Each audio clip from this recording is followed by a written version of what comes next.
আপনার কুরবানির পশু আপনি নিজে জবেহ করতে চাচ্ছেন কিন্তু জানেন না জবেহ করার সঠিক নিয়ম কি, দোয়া কি। সুপ্রিয় দর্শক, আজকের ভিডিওর মাধ্যমে আমি শিখিয়ে দিব জবেহ করার সুন্নাতি পদ্ধতি কি এবং সঠিক নিয়ম কি। শুধু তাই নয়, হাদিসের আলোকে কোন দোয়া পড়ে জবেহ করতে হয় ওই দোয়াটি আরবি বাংলা উচ্চারণ এবং অর্থ সহকারে ভেঙ্গে ভেঙ্গে আজকের ভিডিওর মাধ্যমে আমি শিখিয়ে দিব। কুরবানির পশু জবেহ করার পূর্বে যে বিষয়গুলো খেয়াল রাখতে হবে, 1 নম্বরে সহিহ মুসলিমে হাদিস উল্লেখ রয়েছে ছুরি ভালোভাবে ধার করা, অর্থাৎ যাতে করে কুরবানির পশু কোনোভাবে কষ্ট না পায় এই জন্য সর্বোচ্চ ছুরি ধারালো করা। সাথে সাথে পশুকে শান্ত রাখা, টেনে হিচড়ে না নিয়ে যাওয়া। সুপ্রিয় দর্শক, যতটা তাকে শান্তি দেওয়া যায় ততটা শান্তি দেওয়া, তাকে কষ্ট না দেওয়া। 2 নম্বরে কুরবানির পশু শোয়ানোর পদ্ধতিকে আমরা অনেকেই জানি না, আর তা হলো উত্তর দিকে থাকবে মাথা এবং দক্ষিণ দিকে থাকবে পা, যাতে করে পশু বাম কাতে শোয় এবং যিনি কুরবানি করবেন জবেহ করবেন তিনি ডান হাত দ্বারা খুব সুন্দরভাবে কুরবানি করতে পারে। পশুর মুখ থাকবে কিবলার দিকে। 3 নম্বরে পশু কুরবানির একটা দোয়া রয়েছে, ওই দোয়াটি আমি একটু পরে শিখিয়ে দিব, ওই টাইমে আমি আপনাদের সামনে ওই দোয়া সম্পর্কে আলোচনা করব। 4 নাম্বার খুবই গুরুত্বপূর্ণ, আর তা হলো দোয়া পড়ার সঙ্গে সঙ্গে খুব দ্রুত ছুরি পোঁছ দেওয়া, ছুরি চালানো এবং সাথে সাথে 4টি নালি অবশ্যই আপনাকে কাটতে হবে। 4টি না কাটলেও অন্ততপক্ষে এখান থেকে 3টি নালি কাটতে হবে, তা না হলে কিন্তু পশু জবেহ শুদ্ধ হবে না। 1 নম্বর হুলকুম বা খাদ্য নালী, 2 নাম্বার শ্বাসনালী, 3 নাম্বার এবং 4 নাম্বার দুই পাশের 2টা রক্তনালী। সুপ্রিয় দর্শক, এই 4টির জায়গায় 3টি অবশ্যই কাটতে হবে। খাদ্যনালী, শ্বাসনালী, রক্তনালীর যে কোনো একটা কাটতে হবে, তা না হলে কিন্তু কুরবানি সহি হবে না। এই জন্য আপনি যখন ছুরি চালাবেন তখন একেবারে সোজাসুজি সবসময় চালাবেন না। প্রথমে তো সোজাসুজি চালাবেন, এরপর ডান দিকে একটু বাঁকা করে দিবেন, বাম দিকে একটু বাঁকা করে দিবেন, তাহলে সম্পূর্ণ পরিপূর্ণভাবে রগগুলা কেটে যাবে।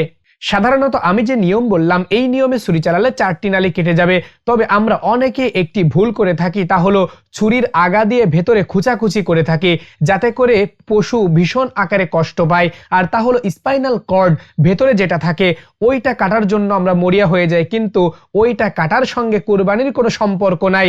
আমরা মনে করি ওইটা যদি না কাটি হয়তোবা পশু মারা যাবে না, কিন্তু এটা ভুল ধারণা। সুপ্রিয় দর্শক, 4টি নালি খুবই সহজ কাটা, এটা যদি কাটা হয়ে যায় আপনার কুরবানি হয়ে যাবে। শুধু তাই নয়, স্পাইনাল কর্ড যেটা রয়েছে, যেটা কাটার জন্য অনেকেই ছুরির আগা দিয়ে গুতাগুতি করে। সুপ্রিয় দর্শক, এইটার ব্যাপারে ফিকহের কিতাবে এসেছে এইরকম করাটা হচ্ছে মাকরু, এতে করে পশু কষ্ট পায়।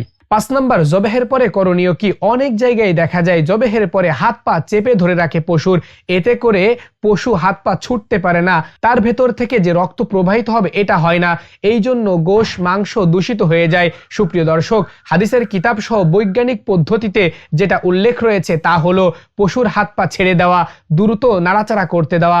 এর কারণে কি হবে, পশুর ওই মাংস পরিশুদ্ধ হয়ে যাবে।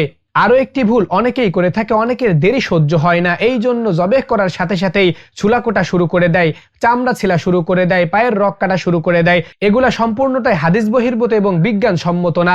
একটা পশু আপনি জবেহ করলেন, কুরবানি করলেন, তার তো প্রাণ যাওয়ার জন্য 5 মিনিট সময় দিতে হয়, 5-10 মিনিট পরে গিয়ে আপনি চামড়া ছিলা আরম্ভ করবেন। সুপ্রিয় দর্শক, গুরুত্বপূর্ণ এই 5টি বিষয় খেয়াল রেখে আপনি পশু কুরবানি করবেন। তো চলুন এবার আমি যে দোয়াটির কথা বলেছিলাম হাদিস শরীফে উল্লেখ রয়েছে ওই দোয়াটি সম্পর্কে আলোচনা করি। সুপ্রিয় দর্শক, কুরবানির দোয়া সম্পর্কে সহিহ বুখারী এবং তিরমিজি শরীফে ভিন্ন ভিন্ন 2টি হাদিসে দোয়া উল্লেখ রয়েছে। ওই সম্পূর্ণ দোয়াটি আপনাদেরকে আমি এখন মুখস্থ করিয়ে দিব। আর দোয়া সম্পর্কে যেভাবে পাওয়া যায়, রাসূলুল্লাহ সাল্লাল্লাহু আলাইহি ওয়াসাল্লাম কুরবানি করার পূর্বে কিন্তু এই দোয়াগুলা পড়েছেন।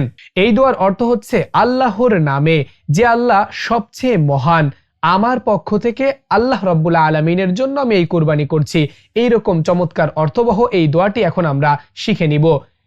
বিসমিল্লাহি বিসমিল্লাহি বিসমিল্লাহি বিসমিল্লাহি আল্লাহু আকবার আল্লাহু আকবার আল্লাহু আকবার। আল্লাহু আকবার বলা যাবে না, আল্লাহু আকবার আল্লাহু আকবার আল্লাহু আকবার।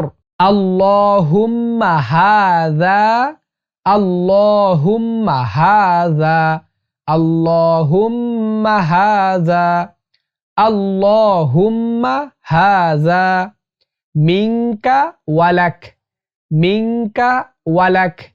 ওয়ালাকা লাস্ট হরফ জজম হয়ে যাবে, সেখানে ওয়ালাক হবে। মিনকা ওয়ালাক মিনকা ওয়ালাক, মিনকা ওয়ালাক। এতটুকুই দোয়া, আমি সম্পূর্ণ দোয়া বলছি।